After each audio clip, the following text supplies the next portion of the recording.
Okay, welcome to All Things Irish and Rock and Roll. We have Ben Hannigan joining me here in the studio today. He's going to tell us a few stories here of his life in the rock and roll business. Well, his life, I'd say. A few episodes anyway. Yeah. Okay, welcome, Ben. Thanks, Brad. Thanks, Brandon.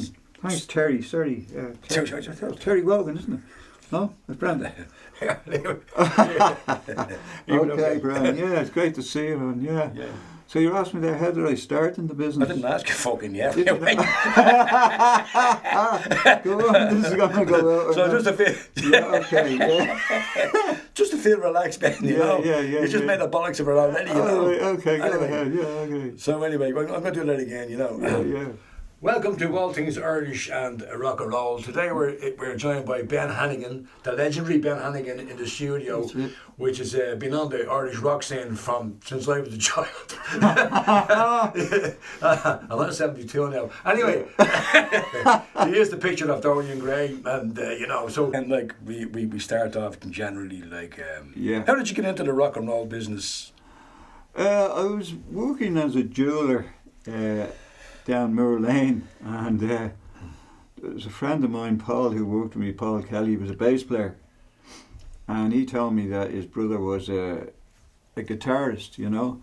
And I'd been playing the guitar at home. I was listening to the Beatles, I was listening to the Stones, Bob Dylan, you know. Mostly chord work, you know. It was back then, there wasn't nobody playing much lead guitar. It was all like, it was all great rhythm players, you know.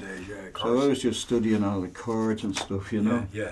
And so I got together with them and a girl on keyboards called Maria Dowdle and Gus Curtis on vocals. And we called ourselves Wheatstone Bridge. And everybody used to ask, what's a Wheatstone Bridge? It's an electrical thing. Because Jesse, the guitar player, was an electrician, and it's something to do with electricity. A Wheatstone Bridge, yeah. So that went on, and we did our first gig. Our first gig was actually in the Grove. And the Grove? The Grove in Clontarf. Oh, right, okay. The famous Grove. And, you know, that went well for a while. We did it. I think we played down in the Ossabisa Club as well. And then Gus went off because he joined up working with Early Thin Lizzy, you know. This is the Eric Bell, yeah, down in Clontarf. So Thin Lizzy, part one. Part one, yeah. So through Gus, I got to know the lads as well, Phil and Eric and Brian and that, and it was lovely down there in Clontarf. Everything was lovely and innocent and new. Yeah, you know. Yeah, of course. Yeah. Yeah, we're all young and we're. Yeah, you know, enthusiasm was enthusiasm, you know. Yeah, freedom, great freedom, wasn't there? It was great down there, yeah. A few parties, but we enough about that. And because they had a place Philo had a place in Clontarf, didn't he? In Clontarf, yeah. And he, a lot of the stuff Phil was doing in the early days, I'll just touch on this, was like, you know, like Dublin and all them type of songs were a bit, you know, sad type of songs, the story of the aging orphan and all that. Yeah. But one day Eric came in with Because Eric moved in there as well, didn't he? Yeah, he did. Yeah, Yeah. yeah. Eric came up with Deep Purple and Rock Oh, yeah. and put it on. Yeah. You went, what the hell is this? You know, Richie Blackmore. So the whole mood of the band's changed after listening to this, you know. Yeah. And it got much more rockier, you know. Yeah. And that was that, you know. So, yeah, I spent a lot of time down there, but it was nice to see, you know. He was a big Deep Purple fan, wasn't he? Yeah. Phil was. Phil was, yeah. But just to get Van off that, Morrison Phil, but I'll go off that subject now. But that was just briefly. Because I remember at one time with that same three-piece band, our good friend Benny White. That's right. It would have been the Irish kind of Ian Gillan. Yes, yeah. You know, and I remember they were asked. Elmer Fudd. Elmer Fudd, but That's singer right. Elmer Fudd he was at the time. Yeah. And they were asked. Lizzie were asked to do an album. Like what would you say? Like it was an album of songs by Deep Purple. That's right. They recorded in London. It was called Funky Junction. That's right, and Benny did the vocals. Yeah, they got Benny White over to do the vocals on it, you know. Yeah. They did a lot of tracks on it, you know. Yeah, I remember like Elmer Fudd because we moved on then. The next band I was in was called Fantasy. All right. And we had a little cottage. Great name. Yeah. Do you know where it came from? It came from the Stevie Winwood song with Traffic, Dear Mr. Fantasy. I love that song, Dear Mr. Fantasy, Okay. Play Me. So everybody thought that's a good name. And of course, in that era, everything was revolved around, you know, mystical stuff. So that involved Jimmy Gaynor, Paul Shortall, Henry. This is Fantasy. Yeah, Henry on I didn't know drums. Jimmy played with Fantasy. No, Well, Angel. sorry, I got you. Sorry, the first Fantasy was Jimmy Kelly. I beg your pardon. Yeah. Jimmy Kelly, Paul Kelly, Kieran, I can't think of his second name, on bass, and Pat McGowan on drums, and myself. That's right. Yeah. Yeah. So we played a lot of gigs. I remember playing an open air gig out in the park out there towards Dunleary. I can't think of the name of the park. Out in the open air, you know, and Fran, of course, a bit of a crazy man, you know, a bit of an Aussie. Fran Heaton. Fran Heaton. Yeah. Yeah, we were playing, and he was holding the microphone. It was a lovely sunny day. He was going to jump in the lake, or jump in the surrounding water. Yeah. And I grabbed him and said, "Come back, Fran, you electrocuted." Oh, yeah. Because when Fran sang, he kind of went off into a maze. That's right. You know. Yeah. But he great front man. Yeah. Great front man. Great fun too. He became Ozzy Osbourne, didn't he? He became Ozzy Osbourne. Ozzy even. Ozzy Heaton, you know. Or on another occasion, he became Hitler. That's right. Yeah. He used to ride around. He used to ride around on a bike. You know the big handlebars off the Easy Rider bikes. Right. Yeah. And a pusher pedaling it. Yeah. He was fantastic. He was great, wasn't he? He was great. You know, we did a gig up in the Phoenix Park, and in the bandstand, and he climbed up onto the roof and he was singing away. He couldn't get back down. Yeah. And there was a lot of open air gigs then. Yeah. You know, he was a big fan.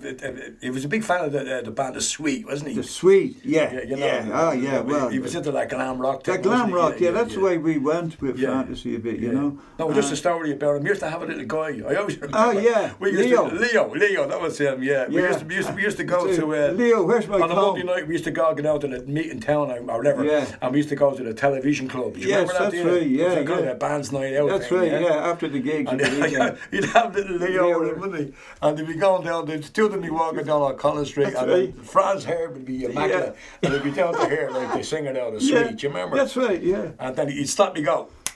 He'd go, Leo. The comb. That's and right. then Leo would give him the comb, and he'd be there. He'd turn out the glass window when he'd be That's giving it all right. Get the hair done. Poor Leo. We did a gig. Speaking of Leo, we did a gig one night, and Leo was very tired, and it was a big bass bin. And Leo fell asleep in it. Well, the bass bin. Just beside. Yeah. And Fran was belting out the noise coming out of the thing. Oh, guy was in bed for 3 days after. She definitely. There's nothing left of him, you know. But Fran was so funny. We did a gig once up in where was it? It was up the north. You know, you'd have to excuse my memory. You know, from for different reasons. And you know, Fran said, "I'll come out now. Just give us an intro." You know, so we give an intro came on, and Fran came flying out with a microphone stand. There was a poor girl sitting right beside the stage, and Fran, boom, knocked her unconscious. Ambulance and everything in the place, you know. So, you know, but that was that, you know. He was crazy, wasn't he? He was crazy, but he was just fun. Is he still around? Is he? I think he's living away down in Cork. He's studying law or something, you know. Probably trying to keep himself out of jail. I'd love to get him out here, you know. We'll check him out, actually. Yeah. So, that was that. And we used to play, that was Fantasy, yes. And then we moved on to, we changed the name to Angel. Just Angel, right? Well, no, you joined Angel, did you? Yeah, I joined up with them. I think Angel was already It's all a bit blurry with me, you know. Well, yeah, the picture is already in grey. Yeah. No, but was I think Angel was already formed. I think you joined. You came in, yeah. No, I wasn't in that band. No, Jimmy Gaynor, Paul Shortall, myself, and Davy Gaynor. And that was the original setup, wasn't it? And Fran came in with Angel. Yeah. Oh, Fran would have played with you on Fantasy. That's right. He got you the gig. Yes, that was it, something like that. Yeah. So we had the cottage out in Cardiff, wasn't it? Yeah. I remember that. You know, the great part about it was all the Northern Ireland bands would be coming down to do gigs like Taxi and Crypt and the Crypt. all them, yeah. But you know, we were always wondering. You know, you look in the van, you want to see their equipment, big Marshall amps and stuff we were using. You couldn't get down here. Yeah. You know, so I tell you, who used to call in a lot at the time. Philip Donnelly, Lord rest his soul. You know. Yeah. And Phil, I always rated Phil as a great guitar player, you know. When he was playing with Elmer Fudd, you know. He was in a band called Portrait. I remember before that. Yeah. Then Elmer Fudd. Yeah.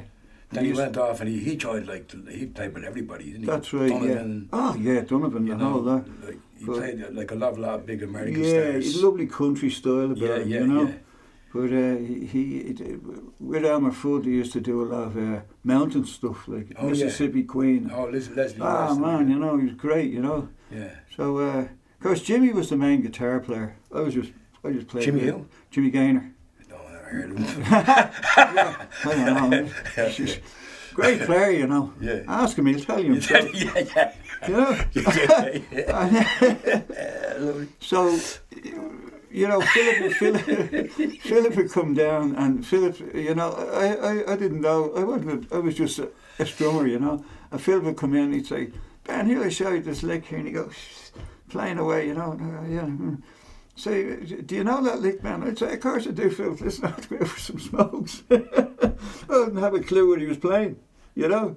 But it just goes to show you, you know, how people were well ahead. Who are you talking about here? And Philip Donnelly used to be showing me a riff, you know. Yeah. And I go, Jimmy Gaynor. I didn't know Jimmy. He wasn't really riffy then, was he? He was. Jimmy was like 55 pedals job, you know. Oh, was he? Okay, yeah. And I'd have one. I'd have a wah-wah pedal, you know. Yeah. And Jimmy would be flying it, you know. But so the East Coast Angels then it became. You were involved. East Coast Angels, yeah. Yeah, you were involved. I wasn't involved. No, I actually formed that band. Yeah. The East Coast Angels. Yeah, and then didn't you? And I think then Jimmy joined and I got fucked out. I remember that. Already. Yeah. I was like, yes, Jimmy's all hurt. Yeah. Jimmy. Yeah. All hurt and then it became East Coast Angels, Mark II. There was always a discrepancy over that. But anyway, probably another thing. It's a bit like Brush and Skid Row, isn't it? Yeah. But anyway, I remember who was in that Mark II East Coast Angels. It was Henry on drums. Paul Shortall on bass. Yeah. No, Paul Shortall wasn't there. Well, was he? Mark II, he was, yeah. And Jimmy on guitar, I remember that. And who was on bass? Dave Flanagan. Dave Flanagan was on bass. Yes, Paul Shortall was in he was in the Dave Angel. Flanagan. Yeah, there's so many, you know, looking back, it'd be mixed up. So we went off, we were gigging all around the place. Who was in the band? Sorry, there was Dave Flanagan, bass, yourself. Yeah, Jimmy. And Henry on the drums, yeah. That was it, wasn't it? That was it, yeah. And It was a 4-piece then, you know. Henry Tobin, that was his name. Tolan, Henry Winter now. And we were gigging away, and we got invited down to Limerick to go into a competition, and we'd been gigging the night before, you know, and that was 19 whenever, you know, back when the Dead Sea was just a little bit sick, Yeah. you know, and Oh, you would have been around. oh, yeah. So we went down, and there was a lot of bands on. There was a few bands on ahead of us, and there was one band on. They were terrible, you know, really. So we went down, and I said to Jimmy backstage, I said, Jimmy, you know, there's guys here from a recording company. We need to do original stuff. And you know, Jimmy, if you told Jimmy not to do original stuff, he would do original stuff. And you told him to do original stuff, he'd do something else. He was just, Jimmy is Jimmy, you know. So he said, no. He says, we'll just do a few covers, you know. We went out there, Mott the Hoople type of band, you know. Yeah. And went down very well. So there was a big, we went off, and we heard that this other band won. Was that a Battle of the Bands thing? Battle of the Bands, sorry, yes, competition. And You two were on that, weren't you? yeah, they were called a different name then. And I remember seeing them, and, you know, they were doing their own stuff. That was the Yeah. main thing. And they won it. And Yeah. I think we came second. And Dick Fagan's band was involved there too. I Oh, can't that's right, yeah. Room Service. Room Service, that's right, yeah. And there's always been, a guy wrote to me to ask me all about this online. He's writing a book about you too, and he wants to know about what happened and all that. Yeah, So yeah. It'll never be cleared up, you know. Yeah. So they won it, and that was that, you know. So yeah, then we went on about our gigs. But I said to Jimmy, you know, I used to always say to Jimmy, says, "There's an original." Yeah.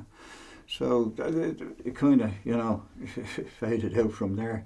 But one night we were doing a gig up in Belfast. You see, the problem was during the Troubles there, we were probably one of the few bands going up north, you know. And in the interim, I left the band, and I went to London. And I was over in London, and I was, you know, playing a few bits and pieces and living around and partying mainly, you know, and heading to the Marquee to see some great bands. And when I came back, you know, it was a few years later, Davy Lee had joined the band. Oh, yeah. Davy Lee, yeah. Davy Lee. Great Yeah, man. great Gypsy, Gypsy Rose Lee's son, yeah. He from Harcourt Street. Harcourt Street, yeah. I used to call him John Belushi. He was like the the Blues Brothers. He was a great character, Davy. Yeah, the pork pie hat near. Yeah, he was a Davy great was great. So I came back, and I remember the lads were telling me we were going to play down the country somewhere, and they said to me, "Ben, oh God, where is it? It's away over on the Irish coast. I can't, Mulranny." And they said to me, "Ben, where do you see this place? A 5-star hotel." So I'm driving around, coming along, Richie driving the little Volkswagen, and I said, "Where's this place?" And I said, "Well, you see it, Ben, 5-star hotel." So we drove into this place, and they said, "There it is up there." And it's this little shack up on a hill. I said, "What the shit?" Come back from London. Up we went, and the stage was like made of planks. I said, "Well, can you not get a drink here?" You know, "No, you won't get a drink here."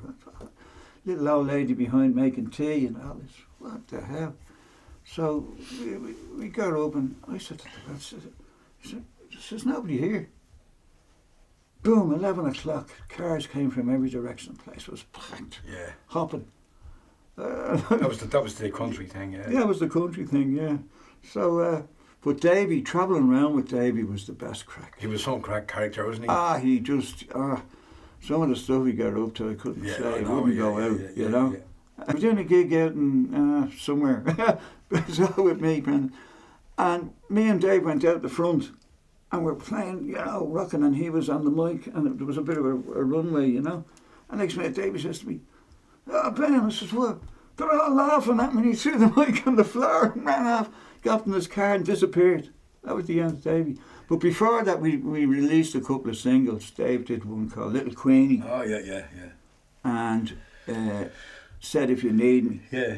But I love hanging around with Dave because the two of us are interested in the same mad stuff. Yeah. But I don't know if I mentioned before that in East Coast Angels, we brought out a song called Punk Rockin'. All right. With Jimmy. Jimmy did it.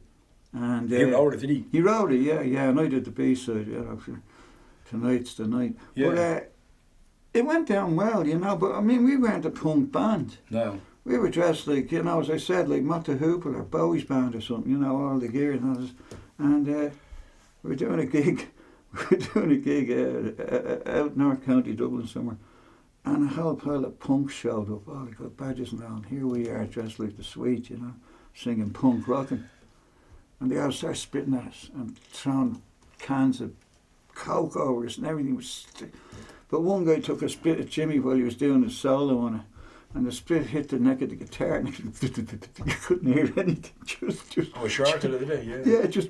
It was running down behind the strings. Oh, right. Whatever way you hit it, you know. Yeah.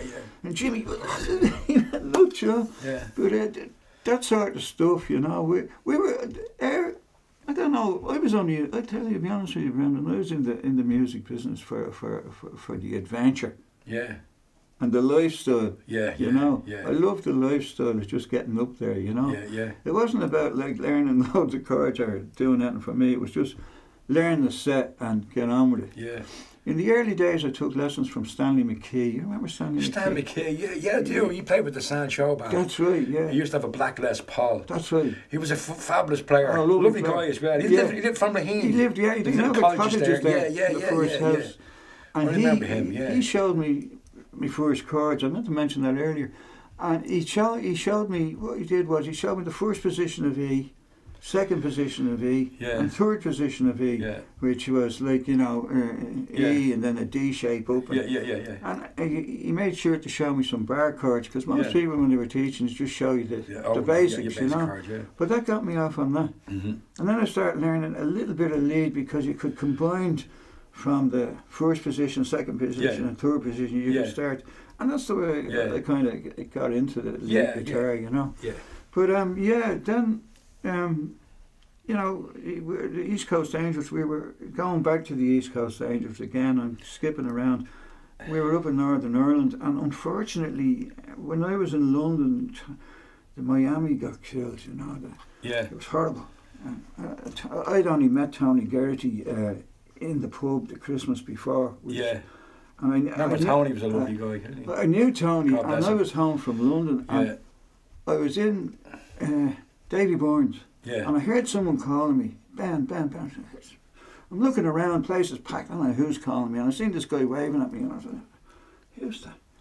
So I went over, I said, sorry, do I know you? He says, Tony. And I looked again, Tony Geraghty. I said, Tony, last time I seen you look like Dwayne Allman. You know, the hair and the beard, and he was playing Adolf J. Rag. Oh, great band, Danny O'Keefe. Danny O'Keefe. I used to go and see them everywhere. I loved that band. It was just a whole attitude. You know, Robbie out front. I loved all that type of music, like the Stones. Like Adolf As we said earlier, it was a magical time, wasn't it? Magical. Some bands had some... We were very lucky to be born in them. That's right. At that time, you know, really. Yeah. Grew up with all that, you know. Yeah. But Tony... And I was pioneered and everything was new. New. I mean, when I was younger, growing up, I remember going to see A Hard Day's Night. The songs in it, jeez, brilliant. I loved, you know, every song on A Hard Day's Night. I think is a classic, you know. And then all that sort of stuff. And I remember going to in the early days. I was only pretty young. I went to the Adelphi, and that was one of the things that sparked me into wanting to be all dressed up and playing. Was there was a gig on. And there was the Trogs, Dave D, remember them, Dozy? The Walker Brothers, right? And the Stones were at the top of the gig. And I was sitting there watching this. Wow, I said, this is it, look at this, you know. And I was working as a jeweller, and I told my master, I'm going professional musician. I didn't want to be getting up at 8 o'clock in the morning anymore. But then myself and a friend of mine, Liam, went to see the Small Faces out in Bray, right? Oh, this is unbelievable. And we got to meet them later. Mm-hmm. We were kind of autograph hunters, big fans. Met Steve Marriott, met the whole lot. Great, really nice guys, you know. And Ian McLaughlin. I remember Steve Marriott cracking a joke. We were outside the hotel, and Steve Marriott, he said to Ian McLaughlin, he says, have you got a light, Mac? He had a smoke, you know. And Ian McLaughlin says, no, bro, I have a heavy overcoat, you know. All this sort of little jokes like that. You know? Then we went to see The Who. And that was in the stadium. It was about 50 people at the gig. My generator wrecked the place. Yeah. 2 old guys in the stadium trying to stop everybody. Yeah. Met the Who then, got their autographs, I still have it. But I think one of the funniest things I ever did was me and Gus and myself, Gus Curtis. Gus was with Tin Lizzy, working with Tin Lizzy at the time. Led Zeppelin were playing the stadium, and Gus says, come on. We went round the back, the stage entrance, and Gus says to the old guy, and there was no security, old man, commissioner, we're the band, and we heard down to here. Oh, go ahead, lad. We go in, the band are already on stage. But that was Zeppelin, Yeah. Oh, that was a good gig. I always remember John Bonham doing the drum solo with his hands. Just with his hands, you know. And, these are all the memories. I'm just talking about like what pops back into my head today. You couldn't put like years or time frame on it. It was all basically back in the 70s. But as time went on, the gig up the north, Tony, unfortunately, I broke off that subject. Tony was killed when I was in London. I was devastated, Yeah. And so is the rest of the rest of the lads in the Miami. A horrible business. Yeah. But when I came back, we were one of the few bands that had travelled up north, and I used to always feel bad about going up there.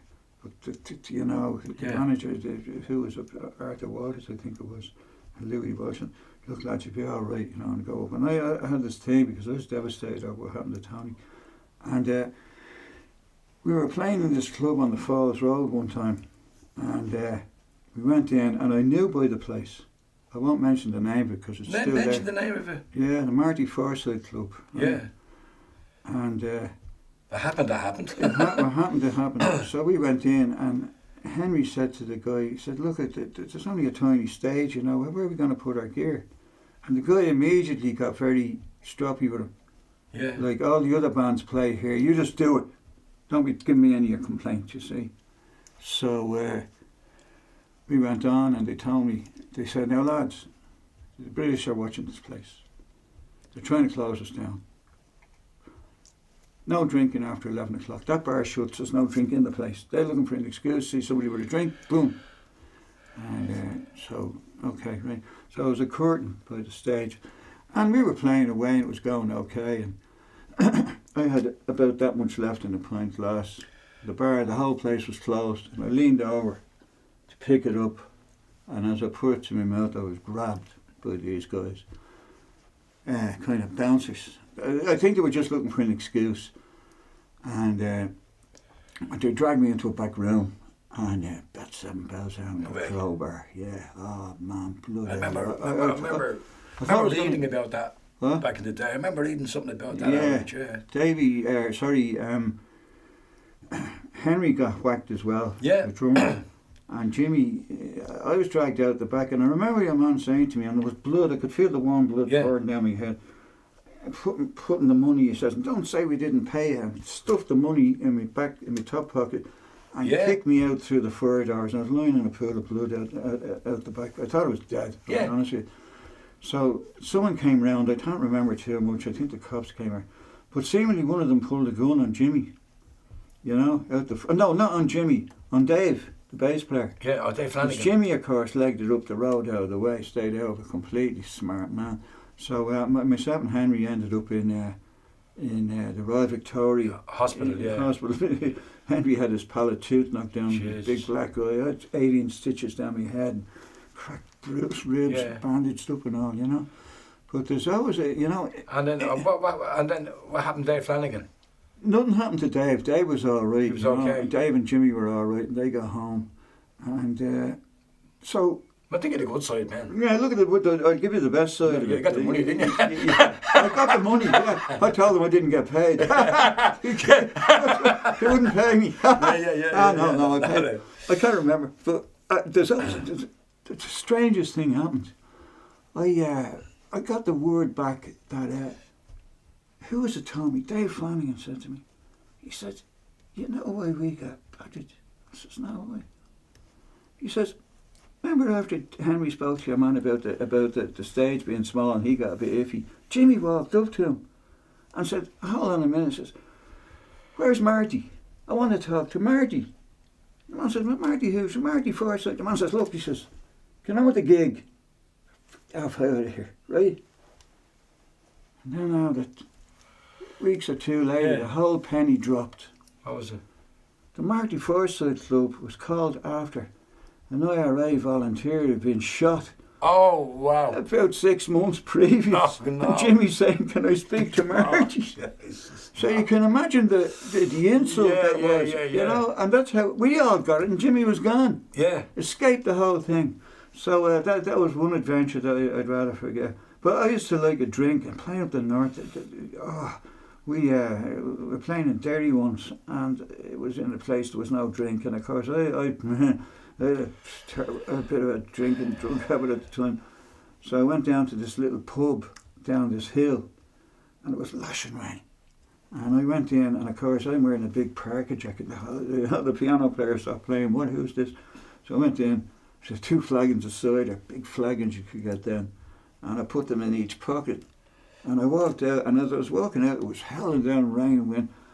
I was walking up the street just to turn left up to the place, and what do I see coming down the street? Only British soldiers, ducking in and out of doorways. And I'm going, the blood drained down my face. Here I am in the dark, with 2 big things sticking out. Oh, and what are they going to see? 2 bombs. Yeah. And I said, where will I put my hands, you know? Yeah. And I stood there. I put my hands like that. And the guy ran up to me. Oh, mate, what's that in your pocket? I said, cider. Fuck off. And I was gone, man. I got up to this. I drank a whole flagon in about 2 seconds when I got back to the gig. I swear I thought I was going to get shot. That was nervy. And that would have been easily happen, you know? Yeah, yeah. And of course, when I lived in London too, at a close call with a bomb, I was coming back from a party up into Notting Hill Gate in the tube, and I got off and I was walking down. I say Ladbroke Grove or somewhere. Yeah, down that way, yeah. And a bomb went off right behind me, just in off one of the roads, and I ran down the road. I was freaked. I tell you, even now I'm just a little shaky talking about that other thing. And it's funny how it sticks with you. Yeah, of course, you never forget that. I got back, and it turned out that it was a man out walking his dog who happened to be a cancer specialist.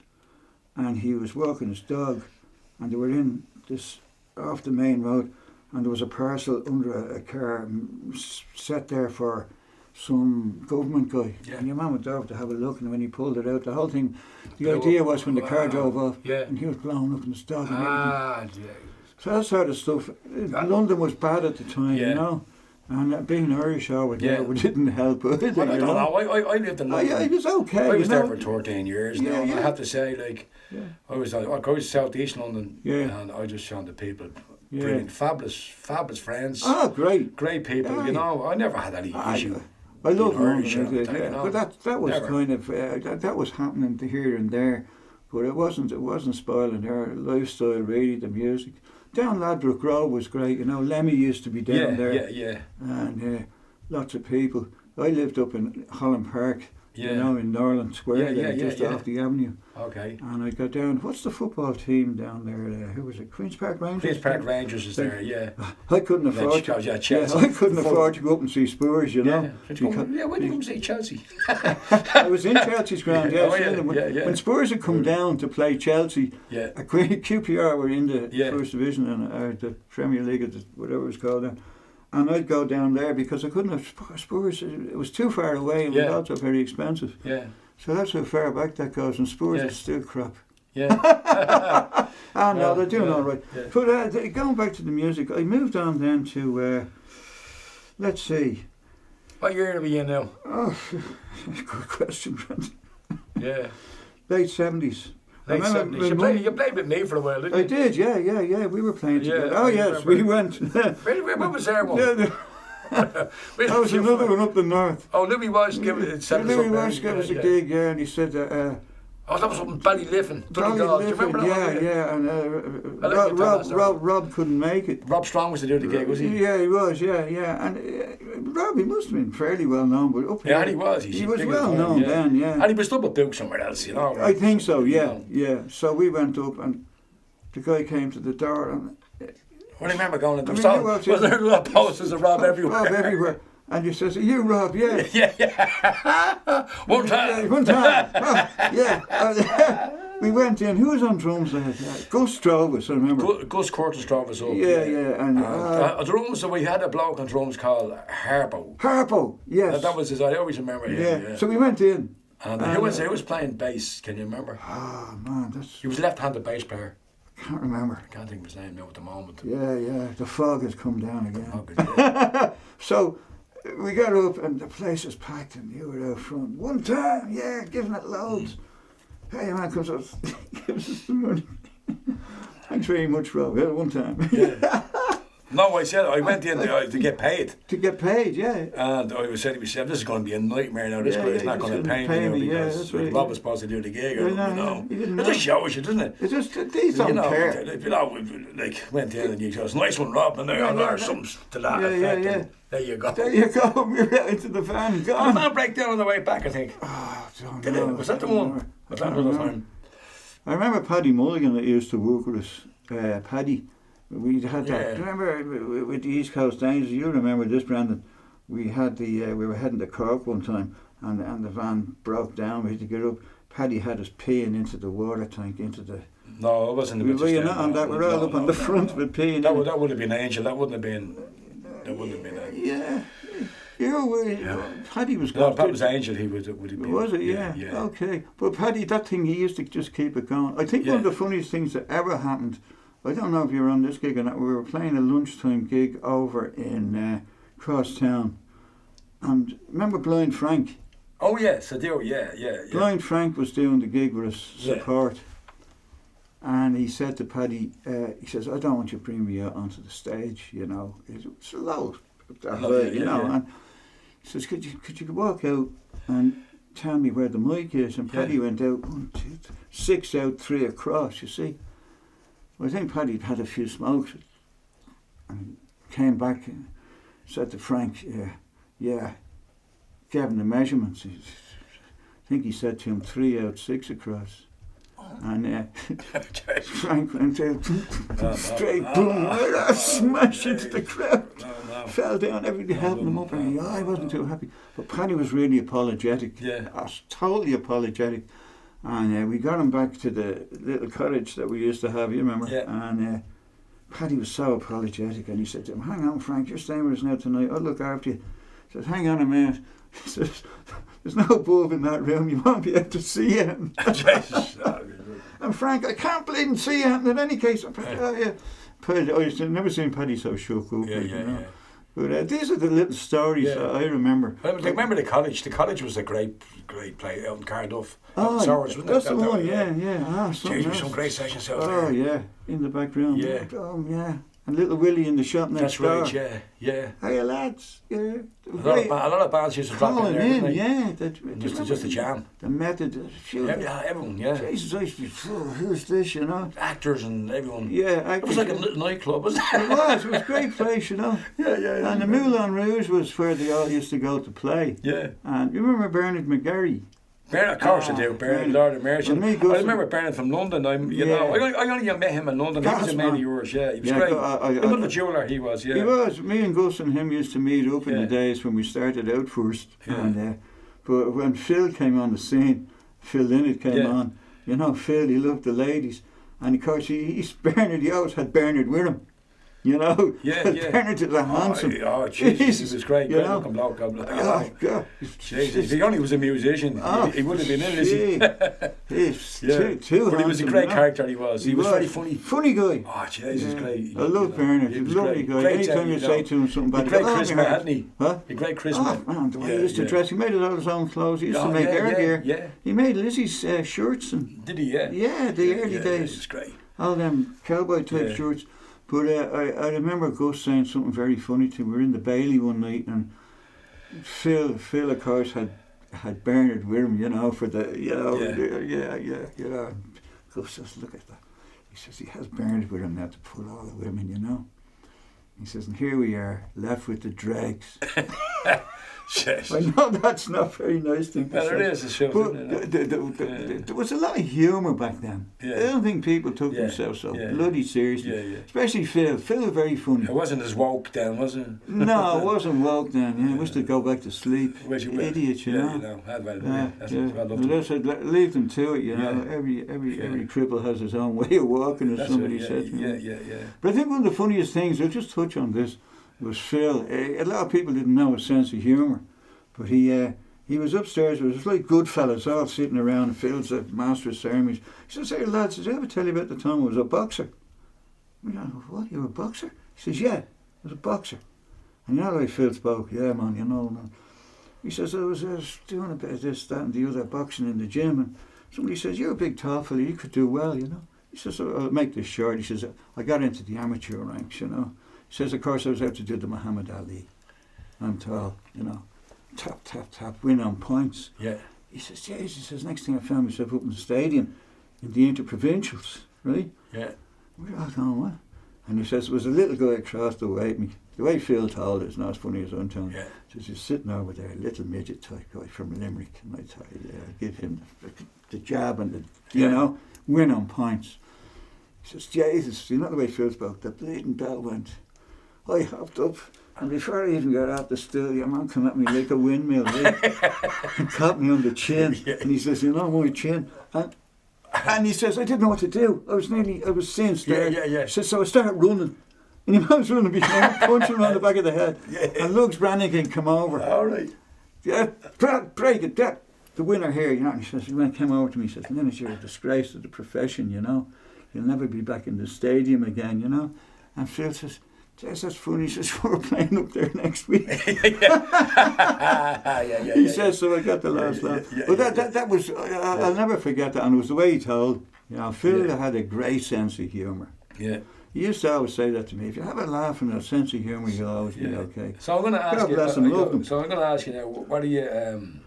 So what are you doing now? The later years, yeah. No, I don't know. Just. Right now? Yeah, but I don't. Wait Well, this time of your life. What's going on now? Well, after all that band thing kind of faded away, I formed a band called Sky Patrol. Okay. We used to play McGonagall's with Joe, a few of the lads. That was good. That lasted a while. Then I went in with Frank Isaacson. Oh yeah. And I took up bass. Yeah. And I thought, this won't be too bad. I went in and bought a bass guitar off a guy. He was looking for 600.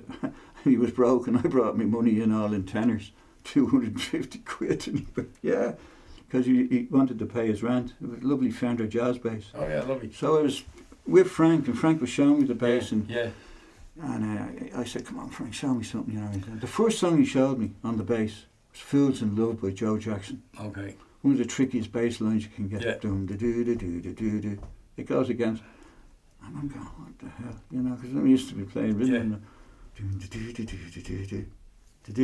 And totally off the thing. And Frank, we were doing originals and we were doing police numbers. And I had to learn all these bass lines. Talk about, you know, it was.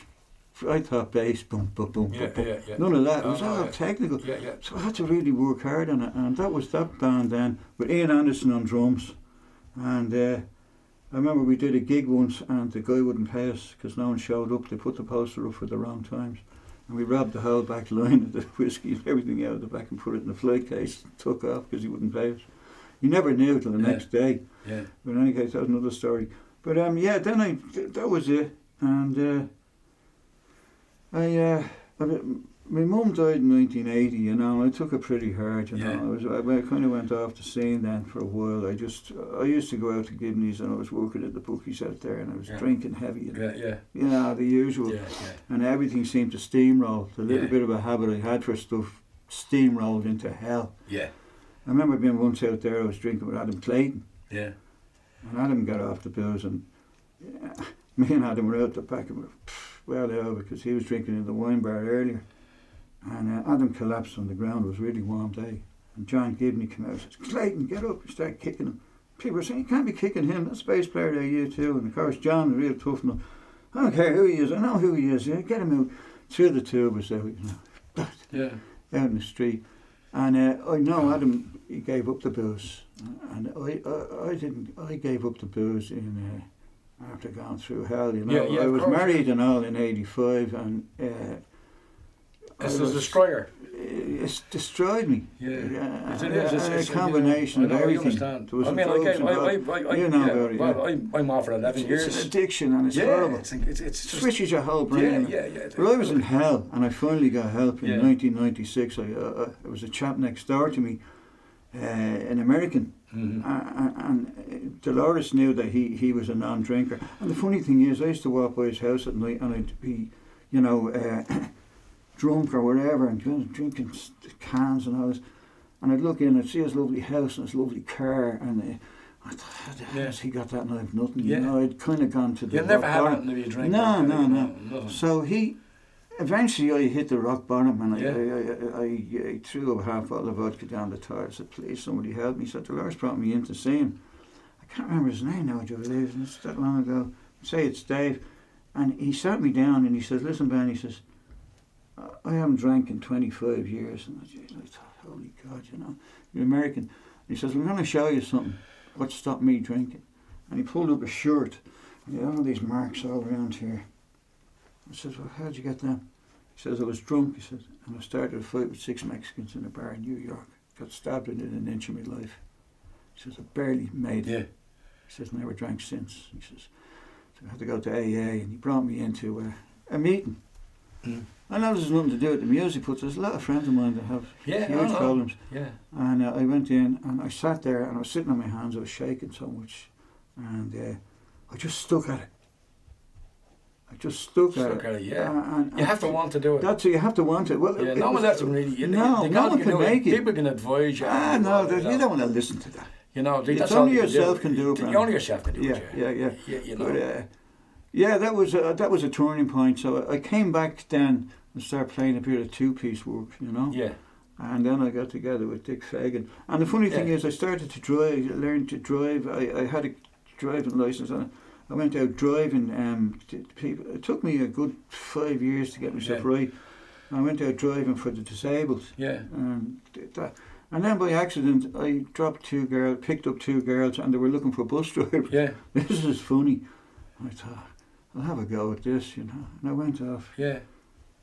I went in to be a bus driver. Yeah. I had to learn all the stuff. And I'm telling you, this is from a guy who, you know, you hear me before you see me. I turned my life around. Of course it does, yeah. And I got more motivation in life. more motivation. You haven't got all them hang-ups with that gargle. No.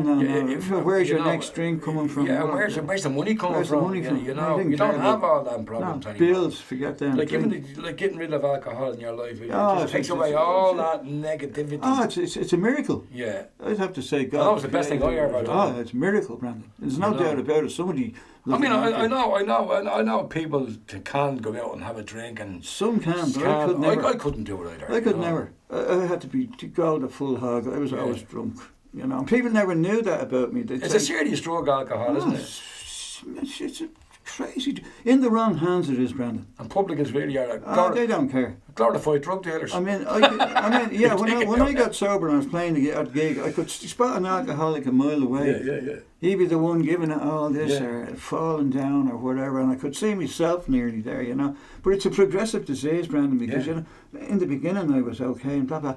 But I started doing this, and I got a job on the bus and I started playing in the 2-piece with Tony Daly, a friend of mine, and we were playing. It's funny, I was just thinking about what we were using. We used the odd track, but I was using a thing called I can't remember the name of it. It was a pickup on the guitar, right? Yeah. So when you strum the guitar, you got organ, keyboards, bass. All right. Yeah. Sampler. Yeah. Yeah, and it was tricky to use because you couldn't play lead guitar. You had to keep it to the chords, or else it would just go. Yeah. And one night I was playing, and the G string broke, and of course the neck went a little bit. And it sounded like a plane crash. But I said, "To hell with that. I'm not using it." Just Black Diamond, I think it was called, the pickup, black thing, you know. Yeah. And we went back to the tracks then, you know. Yeah. So then I started playing with Dick Fagan. Dick got together, and we had a grand little thing going there, you know. Dick was a great rock singer, wasn't he? Ah, gee, Dick could sing it, you know. Yeah. Great fun. I love working with people who have a laugh. Yeah. You know, Yeah. you can't have a laugh, Yeah. Brandon. If someone's too... He's a very sincere Yeah. guy, wasn't he? Yeah. And he is. Yeah, he is, you know. But Dick, I some laughs. Yeah. The thing, I'll give you a laugh now. You talked about spotting how an alcoholic will be, how a drinker. When Kieran joined the band, the bass player in Fantasy, I always remember saying to Jesse, "Get rid of him." He says, "Why?" He says, "Doesn't drink or take drugs. Don't let him around me." Cheers. And the mentality Yeah. of the addict. And but look, I'm just glad to be here, Brendan. That's Getting away from all that nonsense. And it was very sad to see Phil going down there. I remember seeing Phil a little while before he passed away, and it was I won't go into it. Yeah. He was, you know, Yeah. and you just can't stop. No. It's not everybody can stop. They go right to the grave. And Yeah. we're lucky, Brandon. Yeah, that we got away we with quit murder, away really. with all, Yeah, you know. Yeah, we got away with murder. Yeah, really, but it's know. lovely talking, Brandon. I think Yeah. I touched on just probably Yeah. everything. Well, I think you did, Ben. And Yeah. anyway, well, thanks for coming in and Yeah. telling us all these great stories. Yeah, just stories, you know. that's all. Yeah, the music nearly took second place because No, it's in about- those days, Brandon, really, as you remember, That's why it's called playing all. in the band That's was- That's why it's called All Things Irish and Rock. and all Roll. things. Yeah, and the funny thing was, you remember yourself, Brandon. You remember you did the big Elvis show there. Oh yeah, and the Stardust. Yeah. I always remember that, and the full band and the whole lot. But the thing about the way we approached music, I felt, Brandon, was like it was an adventure. Yeah. It wasn't just about playing guitar or singing. Yeah. It was about presentation. Yeah. You know that, you know. Yeah, how it was how a to show. go out. It was a show. It was a show You business. put And the back show, then, yeah. like, you had bands like The Sweet and all that type of thing. Yeah. And back then, there was a kind of a great show, you know, Yeah. with Tin Lizzy, for instance, you know, the Yeah. twin guitars. Yeah. In fact, I remember just going back to who I would have loved, what bands I loved. I remember going to see Wishbone Ash in London. Oh, man. Yeah. They're a band I love, you know. Argus, the album. We were very lucky to come up in the 70s. In the 70s, there's nothing now. And the late 60s. What have we got now? You know, well, I mean, that's Sam Smith dressed in a dress, you know. That's the way things progress, unfortunately. You know, I won't say unfortunately. Would you call it progress? You know, it's just the way it is. It's just things revolve, and that's the way it goes. Anyway, Ben, thanks for coming in today. Great to see you, Brandon. Yeah, it was great. Thanks very much. Thanks for your stories. Yes, we have some stories. Yeah. Someday we'll do your stories. Keep it rocking. Keep on rocking. Great.